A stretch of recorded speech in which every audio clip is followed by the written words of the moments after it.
Hi friends, అందరికీ నమస్కారం. అందరూ ఎలా ఉన్నారు? మేము బాగున్నాము. ఈరోజు మా అక్కయ్య మన యూట్యూబ్ ఛానల్లో మా వదిన పరిచయం చేశాను. ఈమె మా అక్క, మా సొంత అక్క అనమాట.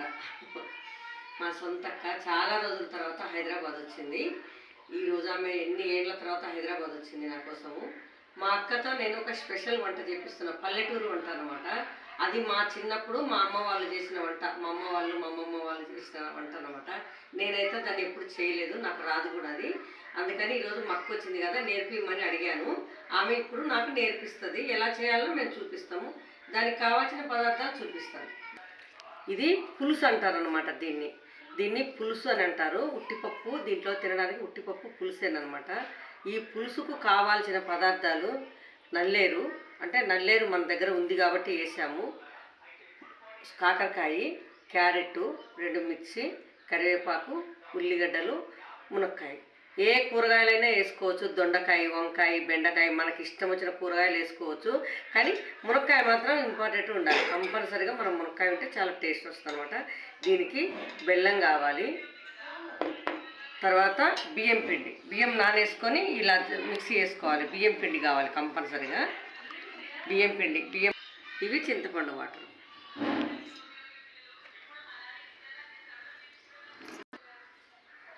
ఇది ఇది ఎప్పుడెప్పుడు మనం చిన్నప్పుడు అమ్మ వాళ్ళు చేసేవాళ్ళ, అమ్మమ్మ వాళ్ళు చేసేవాళ్ళ? అందరూ చేస్తారు. అమ్మమ్మ వాళ్ళు, అమ్మ వాళ్ళు పండుగలకు అన్నిటికీ చేస్తారు. ఇవన్నీ ఇప్పుడు వేసి చేస్తావా? దీంట్లో ఏమేం కావాలన్నా, దీనికి ఎట్లా చేయాలన్నా అన్నీ చెయ్యి. ఇప్పుడు మా అక్క వేస్తుందండి అన్నీ. దీంట్లో చింతపండు నీళ్ళ పొయ్యిలో ఇంకొంచెం నీళ్ళు వేద్దామా? ఇక్కడ ఉంటుంది బెల్లము,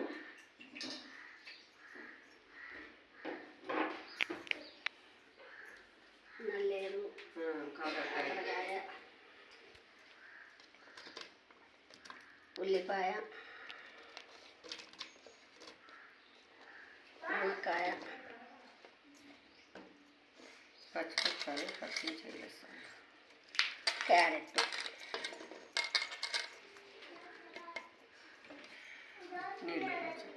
నీళ్ళు కొంచెం వేయమంటావా?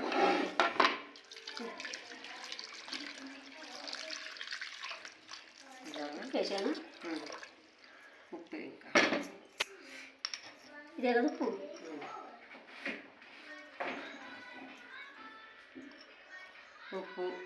తగినంత ఉప్పు, పసుపు,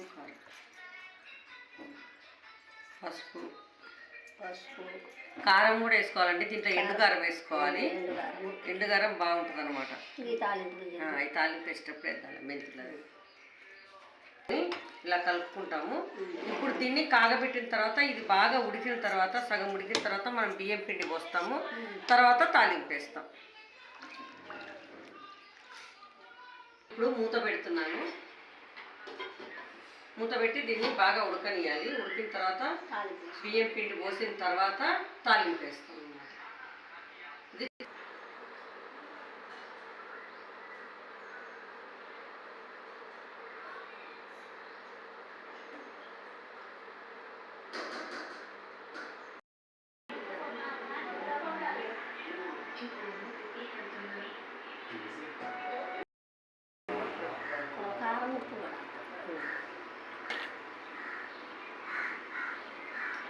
కొంచెం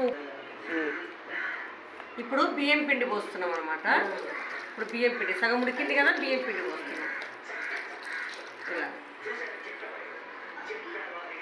మనము సాంబార్కి ఏమో పప్పు వేసుకుంటాము, దీనికేమో బియ్యం పిండి వేస్తాం. అంతే తేడా వేస్తాం అనమాట. సాంబార్కు దీనికి తేడా ఏంటంటే బియ్యం పిండి, దీనికి సాంబార్కు పప్పు. కానీ దీని టేస్ట్ చాలా బాగుంటుంది, సూపర్గా ఉంటుంది అనమాట.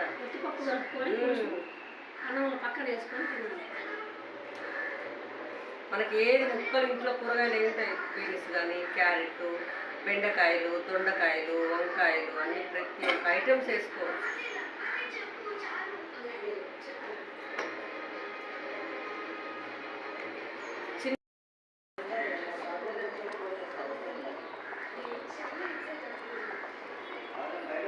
తాలింపు వేస్తే ప్రసాదం ఇస్తే సరిపోతుంది.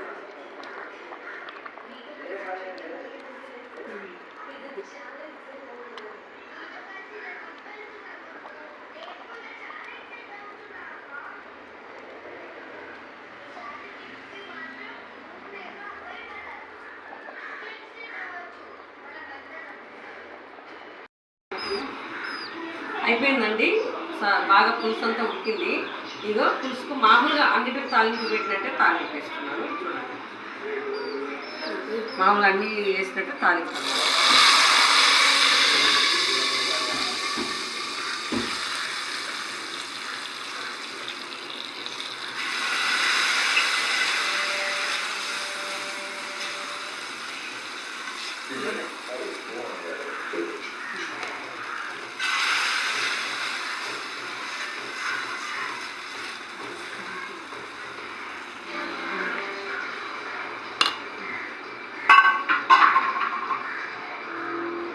ఇప్పుడు మనం మామూలు సాంబార్ తాలింపు ఎలా పెడతామో అలాగనే దీని స్పెషల్ ఏంటంటే బియ్యం పిండితో చేస్తాం అనమాట. దీన్ని పప్పు పులుసు అంటారు. అంటే పుట్టిపప్పుతో కలుపుకొని తినమంటారు. నేను తినే వీడియో కూడా నీకు చూపిస్తాను. ఇప్పుడైతే మన సాంబార్ రెడీ, మన పులుసు రెడీ అయిపోయింది. ఇది పూర్వకాలం పులుసు అనమాట. ఒక తరం కింద పులుసు ఇది.